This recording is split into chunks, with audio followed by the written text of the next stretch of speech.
Hello and welcome everyone to today's special episode of the USO's MVP series. My name is Kelly Miyahara. What a pleasure to be here hosting today. Wherever you are in the world, we hope we find you happy, safe, and very excited for today's very special guest. Now, it is my pleasure to introduce to you today a special guest that has actually served in the Air Force. She was a very successful award-winning, yes, radio broadcaster. She's been a New York DJ on the radio as well, an entrepreneurial caterer, and now a New York Times best-selling author, yes, and beloved personality on the Food Network. It is my pleasure to introduce to everyone Sunny Anderson. Hi, Sunny. Hey, how you doing? Great. Thank you so much for being here. Look at your setup. It looks fabulous. I'm ready to go, girlfriend. Like, I am out here. It started kind of raining a little bit. I've got my umbrella up and I am ready to grill and have a good time today, all in praise of prom.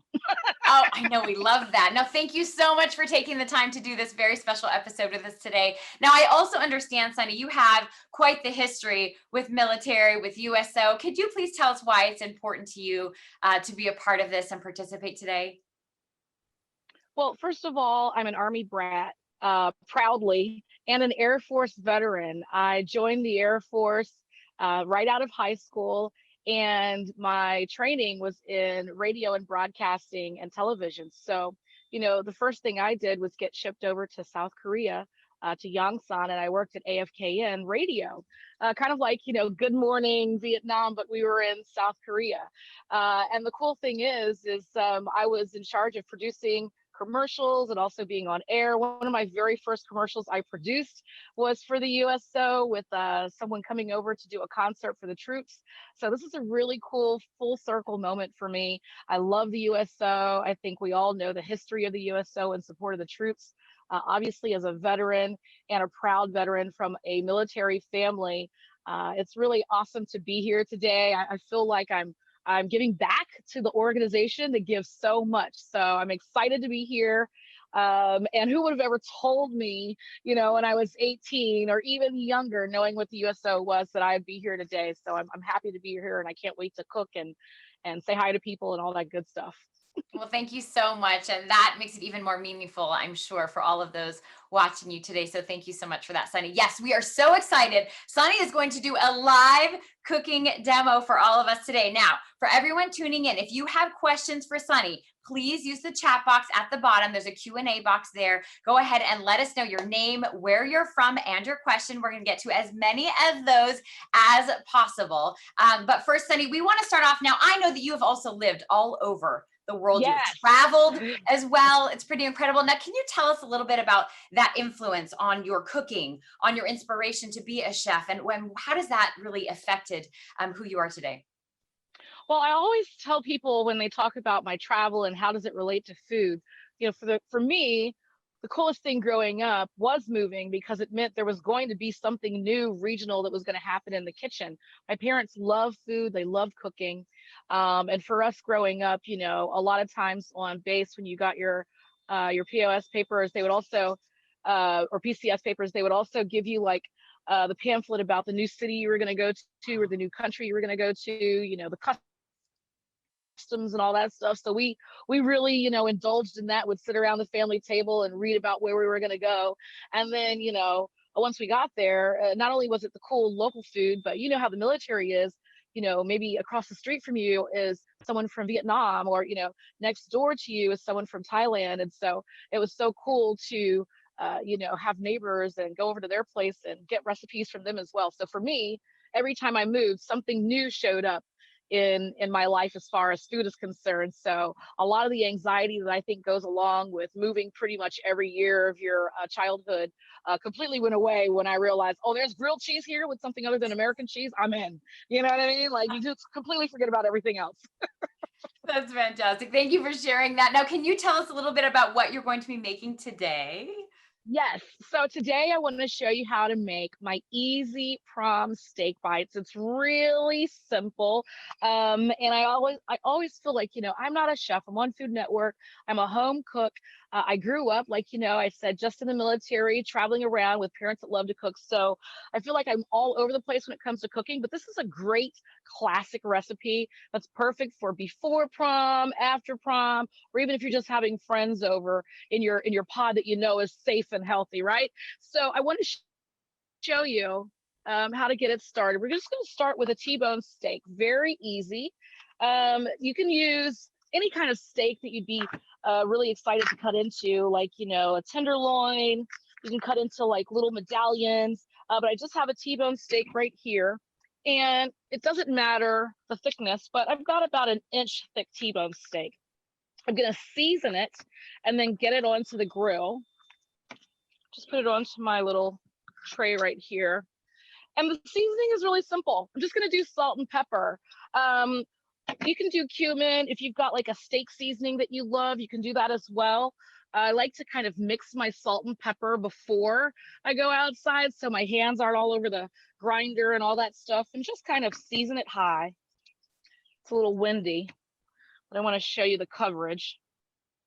Just kind of season it. Ooh. Now, I love the season it high, Sunny. That gives it not only a little bit of extra flavor, but flair as well, right? Well, flair, but also if you think about clouds and how they rain, if it was like right over you, you'd get all the rain, all the rain. The higher the cloud is, it sprinkles a little bit more in a dispersing manner. So you don't have just like a big old clump of salt in one area of the steak if you kind of sprinkle low. If you sprinkle high, it lets it rain down on the steak for you. So then again, sprinkling high.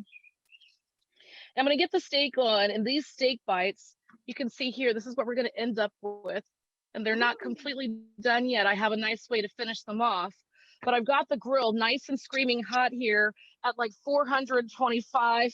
I'm going to turn it down a little bit, but it's all about the sear. So I'd say 375 to 400 degrees is perfect.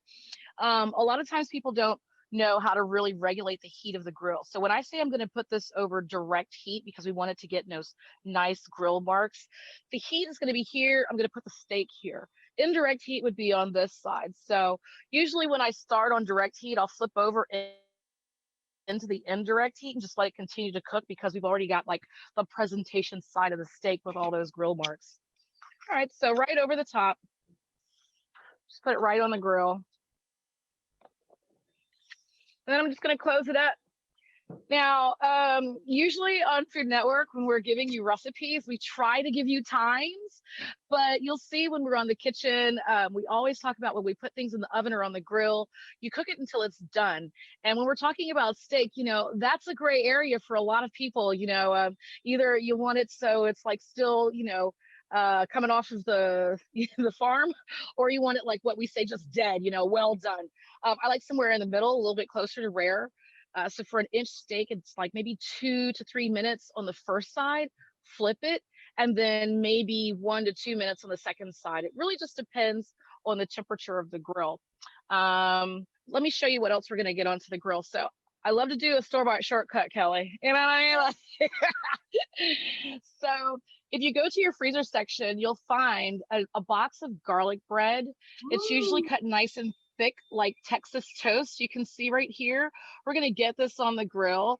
I can put this on the direct side of the grill, but you can also put it on the indirect side of the grill because we just want it to get warm and toasty so we can cut them up into cubes and get them onto our skewers. So I'm going to get these on the indirect side of the grill right now, but you can put them on direct. It just means you have to watch it because bread burns really fast.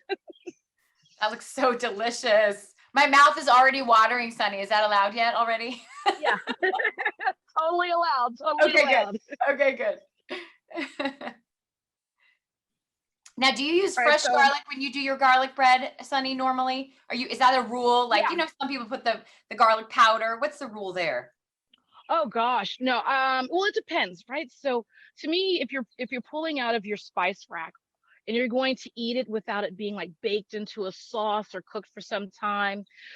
These spices need time to bloom. They have oils in them still. They're just kind of sitting dormant. So if you're going to do it on your garlic bread, meaning using powdered garlic or garlic, those little tiny granules, I would suggest you bloom it in a pan with some butter, maybe some onion or onion powder, salt, pepper, anything else. Give it some time to kind of wake itself up before you actually brush it onto the bread.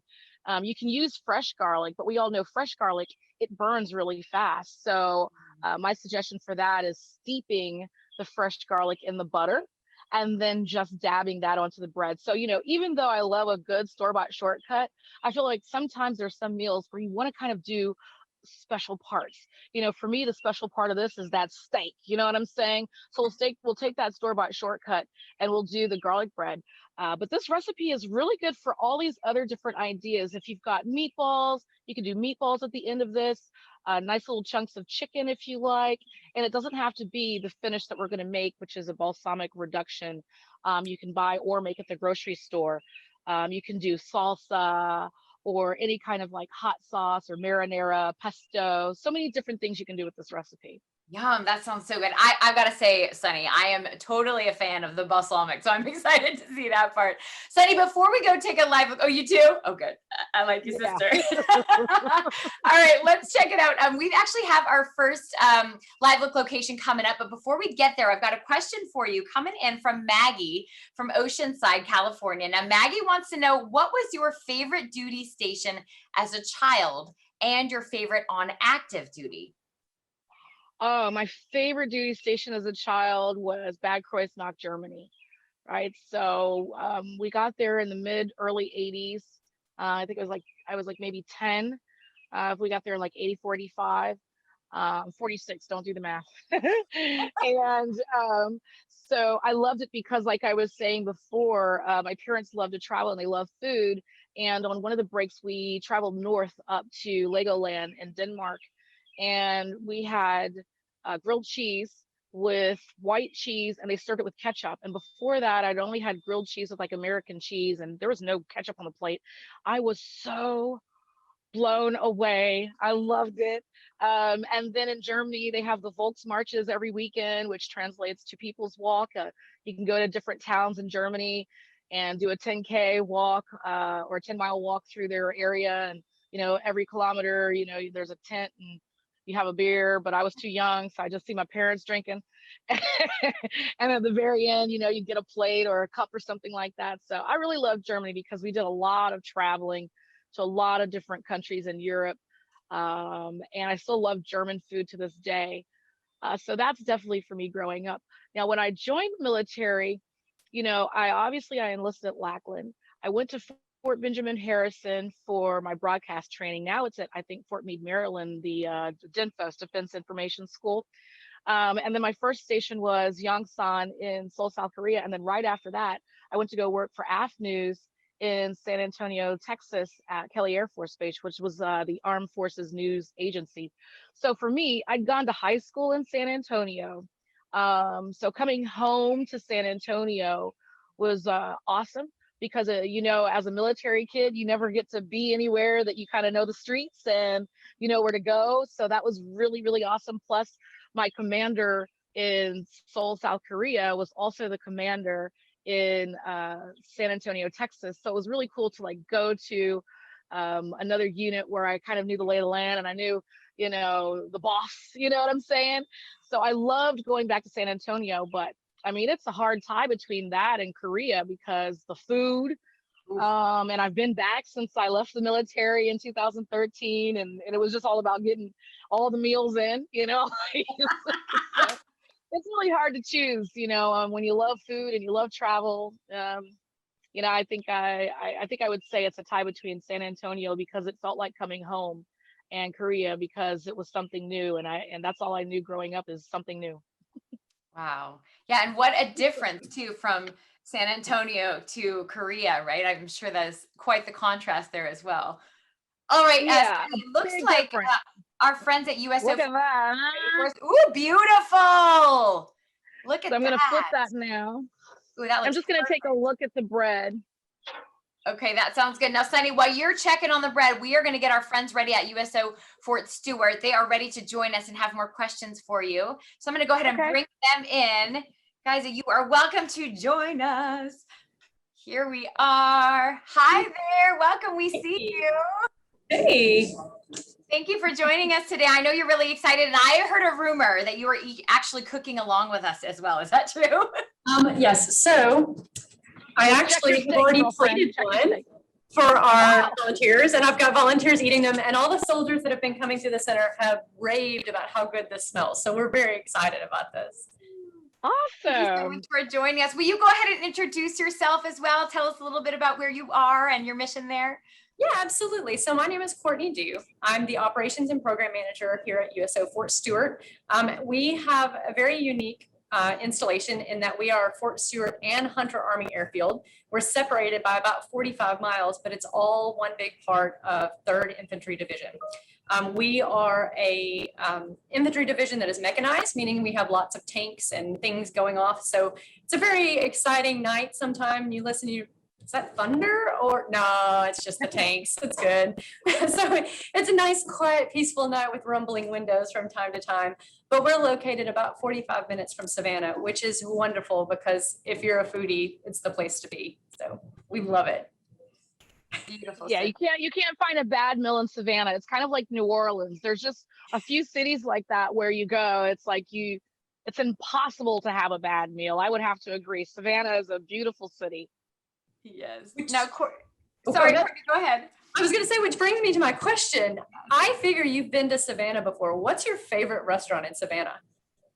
Oh gosh, what was the name of this place?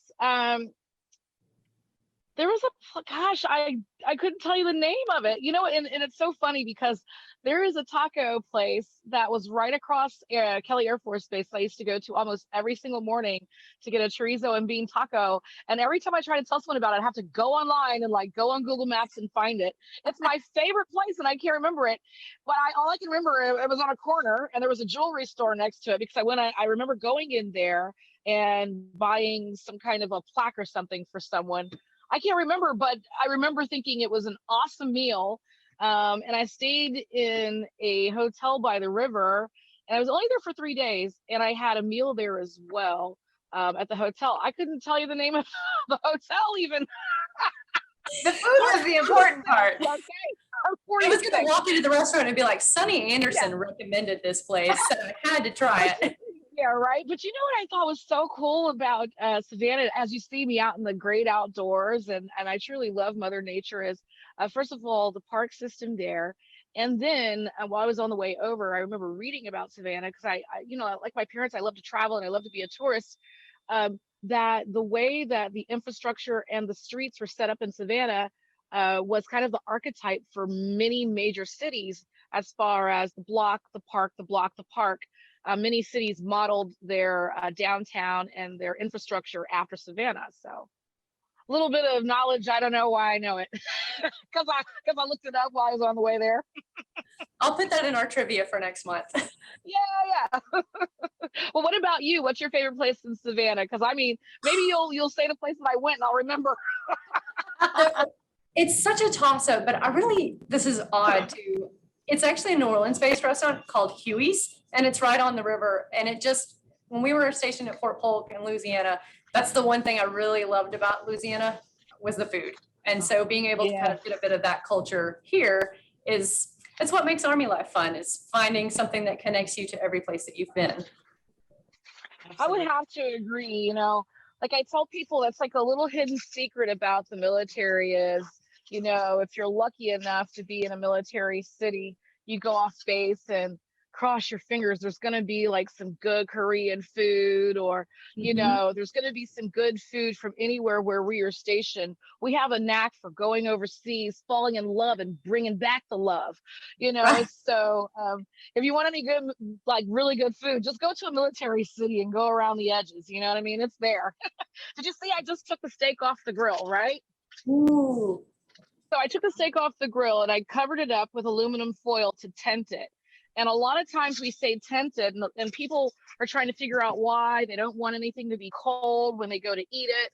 But there's a real reason to tent Because if you can imagine, when your steak or your meat is cooking, it's really hot and the juices are boiling inside. If you slice while the juices are boiling, they're just going to boil right out. But if you wait and the juices just kind of slow down because they're not boiling, and then they go to that low simmer and they're just kind of hanging out in the meat, when you slice it, they just stay put and they don't spill out. So it's really important to tent and rest it for about 5 minutes, at least, if you can wait, to 10 or 15 minutes even before you slice into it. And usually you'll have something nice and hot to, gravy it with anyway. But I'd rather have a room temperature, perfectly juicy piece of steak than a really hot steak with all the juices spilled out onto the plate, Exactly. Me too. Courtney, I understand you have a couple more questions. Please feel free to jump in. So Sunny, being both a military brat as well as an active duty service member yourself, what are your tips for helping busy families plan meals and prep delicious things based on where they're located? So what's your best weeknight prep tip? Well, I think my best weeknight prep kit is, when at the beginning of the week, you do something that takes care of you the whole week, right? And it can be something that you do or something that you get like the store bought. Sometimes I'll make like a big dish of something, and then I can parse it down, like, oh, I'll make a whole lot of rice, and this week I can just have like a rice bowl today. I'll make a burrito with the rice tomorrow. But for this week, a rotisserie chicken is amazing. I have turned that rotisserie chicken into 1,000 different things in 1 week. I've had quesadillas. Last night I had a rice bowl with some brown rice. I think giving yourself the shortcuts that the grocery store provides is really smart. And then save some of the weekend cooking for the weekend. You know what I mean? But then when it comes to being somewhere local, it's also just about, if you're overseas, we used to call it, I might sound old right now, we used to call it like shopping on the economy. Go outside of the base and go see the grocery stores and what they're cooking with outside of the base.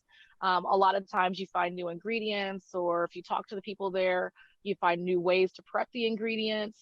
But I also think that that's like weekend cooking. During the week, I have work, I've got emails, I've got phone calls. Sometimes I don't have time to do, oxtails all day long. So quick shortcuts, things that cook really fast. Anytime I'm going for like a quick meal, I'm always thinking about, fish. Wow, it cooks in like 10 minutes flat. 15 minutes flat, really, and it's a quick marinade. Even steak, something like this, especially if you like it medium rare like me, I mean, a couple of minutes on one side, a couple on the other, and you're ready to eat after you rest it. So I'm thinking about what you're going to eat and making sure all the parts make sense and they're easy to prep. That's how you kind of get through the week and not eat out every single night, or now get delivery every single night. That makes perfect sense. Yes. Nothing wrong with delivery though, because I love delivery. Okay. Yes. That's the nice thing about living on post, is everybody delivers on post. So. Yes. So my last question for you is, when you have all the time in the world, what's your favorite thing to make? Oh gosh. Oh, it's like Xanadu. I've got all the time in the world. Okay, so you already heard I said oxtails, right? So I'm making oxtails. I'm making all the stews. I'm making beef stew, I'm making oxtail stew, which is beef anyway, right? I'm making chicken and dumplings the long way, not like the 15 quickie, minute way. I'm making pie crust and all the pies. Usually like on holidays or quickie times, where you just, like I said, when I get food on the table, I'll have some pie crust that you buy from the grocery store. And maybe I'll have some like apples that are fresh, and I'll saute them. I'll make like really quick hand pies. But if I have all the time in the world, I'm going to make the crust, so I can see the little bits of butter everywhere and know that it's going to be nice and flaky. And usually when you buy those pie crusts at the grocery store that are pre-made, they make them with oil, not butter, right? So, the idea that it would be like a butter, just in my brain, it would taste better. But yeah, anytime I have time to like really flex and cook, it's going to be those long things. Like the other last month I made tamales. I must have made like 30 or 40 tamales. Anytime you stop to make tamales, you're not just making like 5, you know what I mean? So I just made them till I ran out of masa and my filling, and then I zapped them into the freezer bags, and now I have tamales, whenever I feel like steaming them.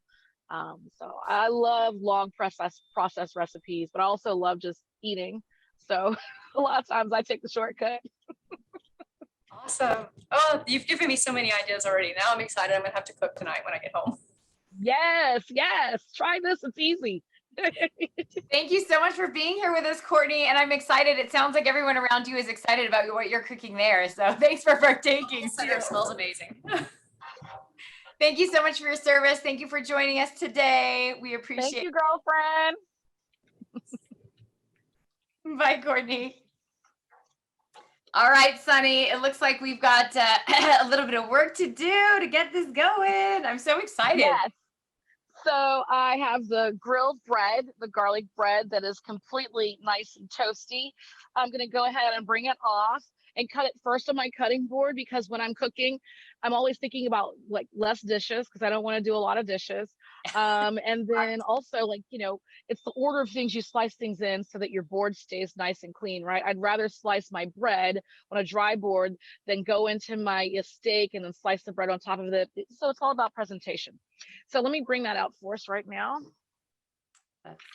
While you're getting that prepared, Sunny, I do have another question for you from Carla Desi. She is a U.S. Army Garrison Stuttgart in Germany.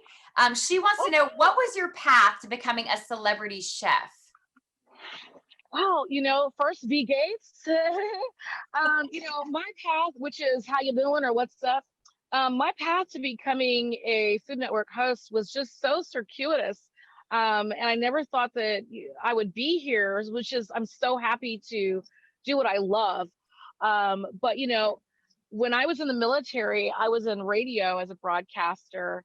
And so when I got out of the military, actually, even before I got out of the military, I started working at radio stations in San Antonio. So I was doing military broadcasting full time.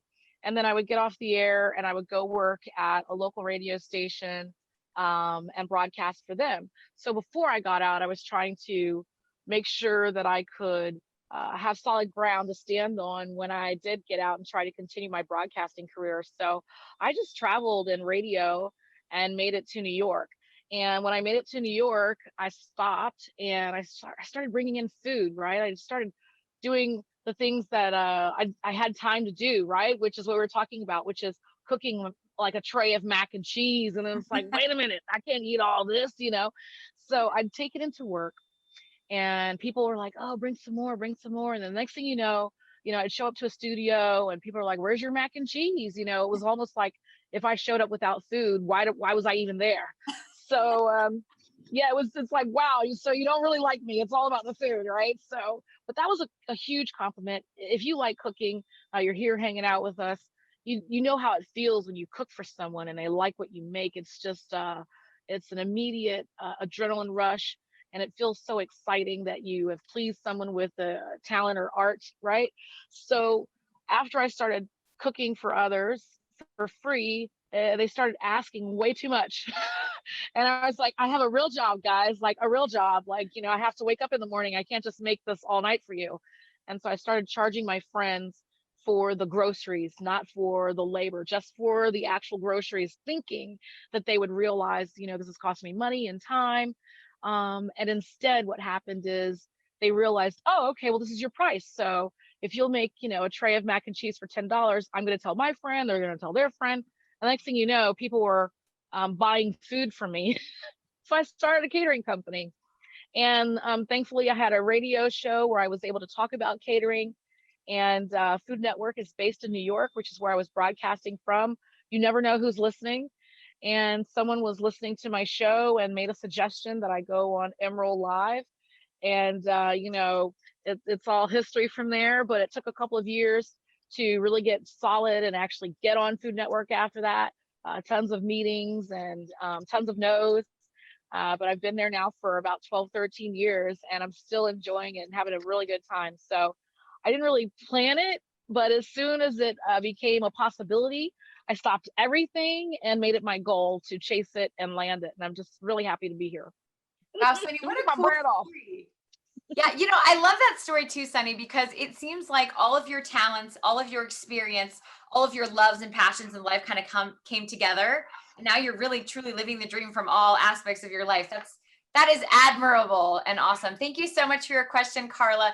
Sunny, we have another question from Michaela Servinsky. She is at Fort Stewart, and she went, ooh, look at that, everybody, the fresh griddle marks. What is your favorite late night snack to make, aside from, of course, this prom night treat that you're making today? Oh gosh, there's so many. I'm just gonna tell you the truth. Okay, sometimes my favorite late night snack is what I call cookies on tap. All right, Ooh, cookies on tap are cookies you did not make, or you made and then you did not bake all of the batter. Matter of fact, I've got peanut butter cookie batter in there that are cookies on tap right now that I made a few weeks ago, but it stays in the refrigerator. I love nothing more than either the tube of cookies or the flat of cookies that you break apart like bricks, or the big tub of cookies. You just yes. put them in the oven. And if you're in a real hurry, you just microwave it for like 30-second intervals and then put some ice cream on top, you know? But then like, I also just love a quick, you know, like I said, a fix of leftovers. Like I had a rotisserie chicken at the beginning of the week. And even though it just had like little bits of meat, I was like, I'm going to save that. I'm going to save that. You never know. And I made a quesadilla last night. You know what I'm saying? It was like the perfect amount of chicken for that. So I love something that's like quick and melty. But if I didn't make it, it's probably going to be cookies on tap. You know, I just put it in the oven or the microwave and just call it a night. Cookies on tap is genius, Sunny. I love that. I love your style. But you know, you up the game of leftovers are my favorite because it's instant, right? But you up the game because yours leftovers, you know, you whip it up into something special. I got to work on that. Yeah. All right. So give us an update, Sunny. How we doing with our prom bites? So far, everything is good. What I'm doing now is I'm making cubes out of our garlic bread. And the cubes are going to be the very top. You can see the cubes about an inch by inch by inch, you know, not that big or half inch. So I've got my cubes right there. And then I've got a basil plant. And I just kind of come in and take a leaf or two off. They've been kissed by Mother Nature. Usually when I get these plants in, I like to wash them, rinse them, and then put them in my little greenhouse outside. So they're kind of like untouched. I don't have to worry about washing them right before I go to put them on a pizza or in a sauce. Wow, your So basil my plant recipe is so says, pretty. yeah, thank you. So So my healthy. recipe says you can use 2, you know, basil leaves, but you can also just use 1 depending on the size of the basil leaf. And I'm actually ready to put it together right now if you want to see it put together. Yeah, we'd love to. Here we got all the parts. So I've just got my toothpick here. I'm going to start first with the bread. So right through the bread. Let me get the steak out and cut off some pieces. Okay, while you're cutting steak, I have another question for you. This one comes from Luann Lee in Fort Lee, Virginia. Now, we were speaking of herbs. It's perfect timing. If you don't have the fresh herbs, or you do have fresh herbs and don't want to waste them because you don't have a beautiful plant like yours, Sunny, how can you save them? Maybe by freezing them. How does that work and without wasting them?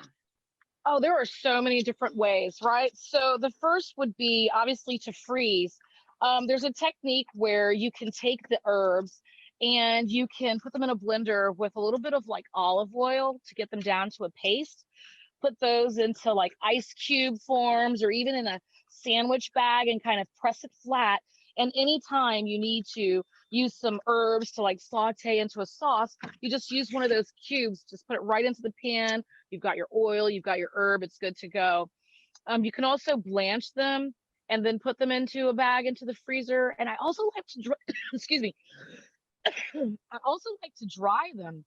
And I've got a tutorial on my Instagram page on my highlights called dry herbs. But basically you just put them in the oven on the very lowest setting.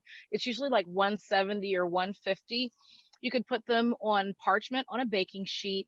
All herbs take a different amount of time. Basil takes a little bit longer than say thyme. Thyme takes a little bit longer than say oregano. Rosemary is really fast. And you just wait until they dry to where you can crinkle them.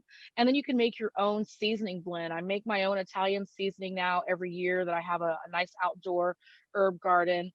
So those are some ways to do it. Freeze or just dry them. Wow, I love that. Those are great tips, and it seems pretty simple. You make everything seem Yeah. so easy, Sunny. So thank you. It Those is. of us It who are is non-professionals easy. like you. It is easy. Trust me. Okay, so now see, I'm cutting the steak, but I want to show you what I'm doing is I'm cutting the steak on the bias. So you can kind of see it becomes an accordion. The lines and the striations go this way, so I'm cutting it that way, getting them ready for our skewers. And then I'm just trying to cut the steak cubes into the same size as the bread cubes and the same size as our cherry tomatoes. So everything's just kind of like the same bite. You know, the reason why I thought this would be really good, especially as we're doing social distancing, you know, you can put these on short little toothpicks, or you can use a long skewer and just put them on a tray, and everyone just kind of touches the toothpick and no one's really touching the food. I think a lot of times the buffet is the problematic area. So this is really simple. So here we go with the bread. And then I like to take the basil leaf, and you could just take one of your cherry tomatoes and kind of cradle it in there. See that? Perfect. And then just take your toothpick and run it right through. So now it's going through everything. And then the very last part is just getting the steak on. And there we have it. Wow. So at the very end, a really nice ending. And like I said, you can use a lot of things like marinara, any kind of steak sauce you like. I love to do a balsamic reduction. If you can't find it already reduced in your grocery store, it's literally just balsamic vinegar that you put on the stove, put it in like a pan with a lot of surface area, put it on medium low and let it cook down. You don't have to add any kind of sugars. It will cook down into a beautiful syrup for you. And it's kind of sweet, kind of tart, and it's a perfect top for these steak bites. Just kind of make sure you kiss all of them with it. And there you have it. My easy prom steak bites. They look so delicious. I wish I could reach through. It's one moment I'm sad that we're virtual, Sunny. Thank you. I'll taste it for you. Yes, I love that. Now, Sunny, is there such thing as too much balsamic? Because I would be guilty of that if there was. There's really not. Okay, good. Actually, if you want, if you're just enjoying this on your own, you'll put a little bowl in the center. You put all the balsamic in there and you just dunk it in, girl. And you just start going in, just dunk like crazy. Yeah. I mean, let's be honest. If you let me, I would drink the stuff. It's so good. I mean, it's so good. Oh, I love it. All right. I'm a little bit jealous right now, Sunny. So I'm going to go ahead and let you know all of the folks. There's tons of folks all over the world watching today, Sunny. So thank you again for being here. We've got folks in California, Texas, Italy, Virginia, Wow. Germany, Ohio, Maryland, North Carolina, Colorado, Washington, Florida, Georgia, South Carolina, New York, Kentucky, Guam, and New Jersey. Isn't that amazing? All I've watching, been all Sunny. those places. I have been all those places. Guam is beautiful. It is so beautiful. The sunsets there. I still have a picture on my wall of the sunset in Guam. And I mean, you know, if anyone's in the military, they've been through North Carolina once or twice in South Carolina. So really cool. Thanks for hanging out, everyone. Yeah, Italy, I've been there, thankfully. Vicenza, that was fun. It's so nice hanging out with the military family, and I hope everyone's doing well and taking good care of themselves.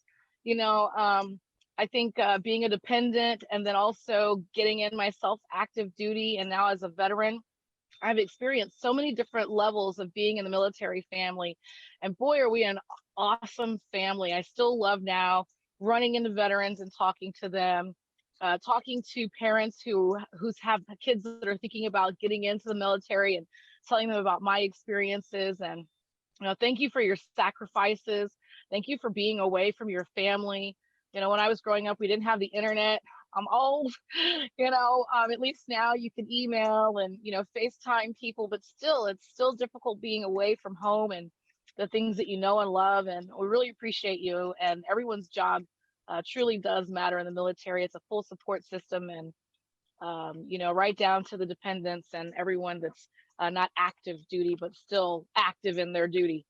So thank you so much for everything that you guys do. And thank you, Sunny, so much for being here. I know that it is extra special, I think, for our men and women to be able to hear from someone who really knows what it's like also to have, had to travel the world, to live all over the world, to serve in the military. So thank you. I think that really makes it really extra special coming from you. We really appreciate your time today. I know that everyone is so excited to try this at home. I know I am, and I think my kids are going to love it as well. The little bite. So thank you so much for participating in the MVP series. Now, it's been such a pleasure getting to meet you, chat with you, cook with you at home. So much fun. You are such a pleasure to hang out with. Sunny, thank you so much again. Your culinary magic is amazing. And I think it's extra special also because you make it just so simple. You make it look fun and easy. So thank you so much. Put the whole thing together. Thank you so much. Thank you so much for being here. We will see you all again. Everyone at home for joining us. We appreciate you being here today, and we will see you again next time. Thanks a lot, everyone.